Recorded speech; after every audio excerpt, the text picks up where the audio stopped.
شک وہ لوگ جن کی قسمت میں کفر ہے ان کے لیے برابر ہے کہ آپ انہیں ڈرائیں یا نہ ڈرائیں یہ ایمان نہیں لائیں گے۔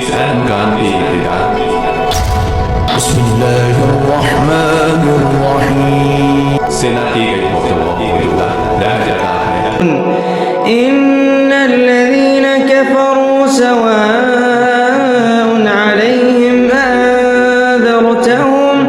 أأنذرتهم أم لم تنذرهم لا يؤمنون۔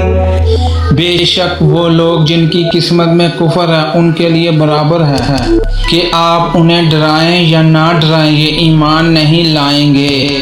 ٹھنڈک کی پہچان گرمی سے، دین کی پہچان رات سے، اچھائی کی پہچان برائی سے۔ خلاصہ یہ ہے کہ اے پیارے حبیب صلی اللہ تعالیٰ علیہ وآلہ وسلم، وہ لوگ جن کی قسمت میں کفر ہے جیسے ابو جہل اور ابو لہب، ان کے لیے برابر ہے کہ آپ انہیں اللہ تعالیٰ کے احکامات کی مخالفت کرنے کے عذاب سے ڈرائیں یا نہ ڈرائیں یہ کسی صورت ایمان نہیں لائیں گے۔ لہٰذا مبلغ نیکی کی دعوت دیتا رہے، نتائج اللہ تعالیٰ کے حوالے کر دے۔